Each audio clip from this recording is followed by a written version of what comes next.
So right now we're at one of our rental properties in a small town in a suburb of Chicago, and we're having to do our first sheriff-based eviction.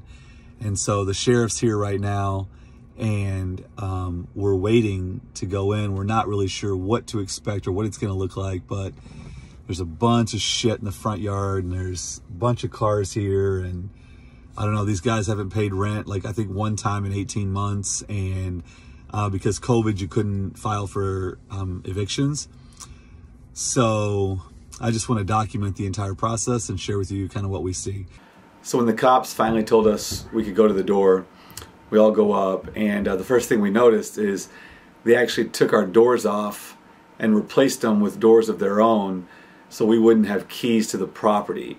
So this is their way of keeping us out. And so at this point we're a little bit nervous. We can't get in the front door, so we head around to the back, and the first thing we notice heading around to the back is that they have extension cords plugged into the upstairs unit to get power.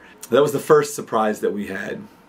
Okay, so for surprise number 2, we knock on the door that leads to the upstairs unit, and you know, the sheriffs are like, hey, it's the sheriff's office, make yourself known, whatever. And some guy goes, hey, I'm here, you know, I'm coming, I'm opening it right now, whatever. So he steps outside.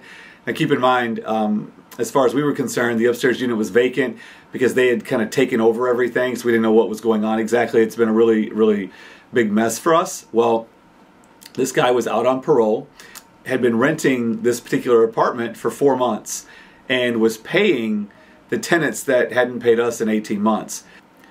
So as you can see, they just destroyed this place. Every room that we walked into was just a disaster. There were holes in the wall. In the kitchen, they actually busted the glass out of the front of the stove or the oven. I never even thought of that. Never even would think to do that. And then there were needles everywhere. A lot of heroin use going on in here. And it just so happened that the particular downstairs tenant had OD'd on Monday, and the police or the health department contacted us because it was our dwelling, just so we knew what was going on. So when we get in there, everywhere you step, you're nervous because there's literally needles everywhere. So if you notice right here, it had a busted out glass on their door that they knocked out, and they nailed wood to it through the door. And another thing that they did was they screwed the windows down so you couldn't open them. It was pretty interesting. And then while we were there, there's a credit union behind this particular property, and one of the ladies came out and she said that it had been just a total shit show. They were filming like adult scenes in there. They had campers that people were living in. And now the story actually does have an interesting ending. So the guy that was on parole, we had an opportunity to go up and see his unit because, again, we were supposed to evict the entire, everything in the building today. Well, we went up to his unit, and the bottom unit was destroyed, and his was immaculate.